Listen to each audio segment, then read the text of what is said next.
जय श्री कृष्ण मित्रों। 28 तारीख को पूर्णिमा है, आश्विन शुक्ल पक्ष की पूर्णिमा। इस पूर्णिमा का बड़ा महत्व होता है। इस दिन कोजागरी व्रत होता है, शरद पूर्णिमा होती है और लक्ष्मी की भी पूजा की जाती है। बंगाल में और आसाम में कोजागरी व्रत रखा जाता है जिसमें महालक्ष्मी की पूजा की जाती है। परंतु इस बार इस पूर्णमासी को ग्रहण होने के कारण इन त्योहारों का क्या होगा, इसके लिए मैं एक सेपरेट वीडियो बनाऊंगा। लेकिन अभी इस वीडियो में मैं ग्रहण के बारे में चर्चा करूंगा। ये चंद्र ग्रहण भारतवर्ष में होने जा रहा है और ये पूरे भारत में दृश्य होगा। पूरे भारत से इसको देखा जा सकेगा। लेकिन ये ग्रहण खंडग्रास है। खंडग्रास का मतलब होता है आंशिक चंद्र ग्रहण है, बहुत छोटा ग्रहण है जो 1 घंटे 19 मिनट का होगा। परंतु क्योंकि ये प्रत्यक्ष दृष्टिगोचर होगा, इस वजह से इसके सारे जो ग्रहण के नियम होते हैं इसमें लागू होंगे। ग्रहण का एक वैज्ञानिक दृष्टिकोण होता है और एक शास्त्रीय दृष्टिकोण। शास्त्रीय दृष्टिकोण बहुत पुराना है जिसमें ग्रहण के दौरान जप, पूजा, दान, पाठ को बहुत महत्व दिया गया है और बहुत से ऐसे कृत्य बताए गए कि जिनको ग्रहण के दौरान नहीं करना चाहिए।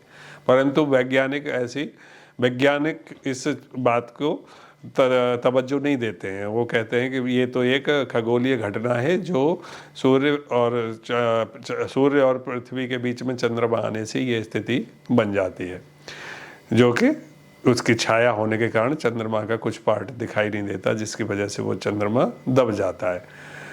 जो भी हो वैज्ञानिकों की दृष्टि से, परंतु शास्त्र इस बात को कहता है कि चाहे वो छाया ही क्यों ना हो, क्योंकि छाया के नाम से ही हमारे 2 ग्रह हैं, राहु और केतु।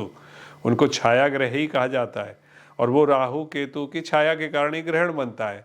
तो डेफिनेटली ज्योतिष में इसका पॉइंट बनता है कि ग्रहण के दौरान क्या चीज़ें करनी चाहिए, क्या चीज़ें नहीं करनी चाहिए। इन चीज़ों की चर्चा करने से पहले मैं आपको बता देता हूँ कि ग्रहण का प्रारंभ काल पूरे भारतवर्ष में 1:05 से शुरू होगा, प्रारंभ काल, और ग्रहण का जो मध्य काल है वो 1:44 पर होगा और ग्रहण का समाप्ति काल 2:24 पर होगा।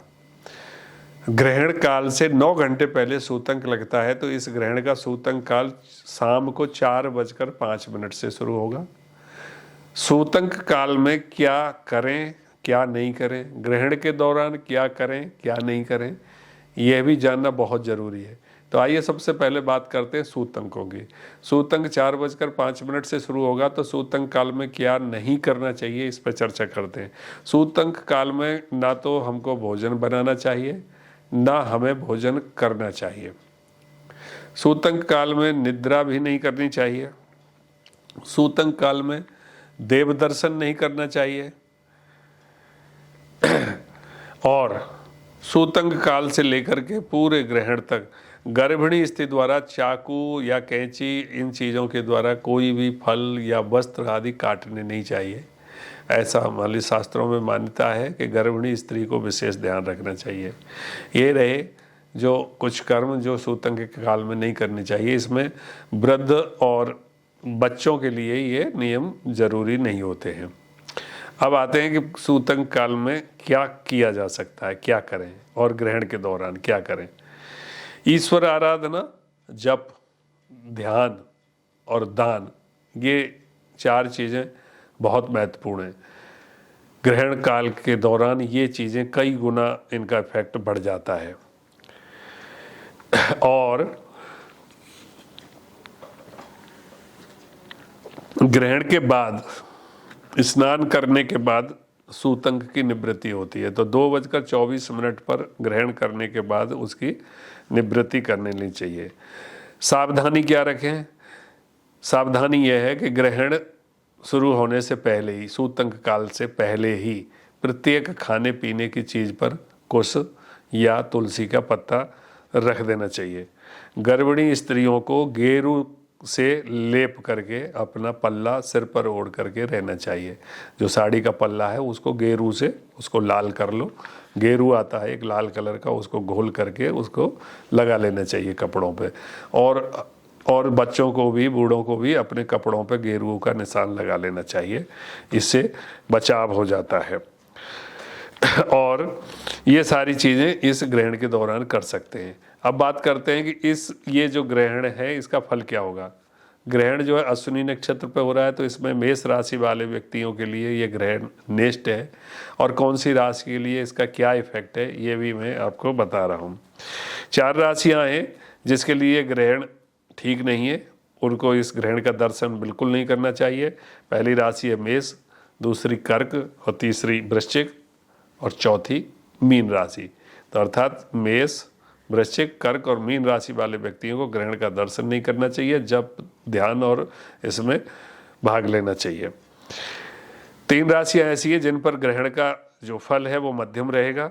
वो है आपकी वृषभ राशि, कन्या राशि और मकर राशि।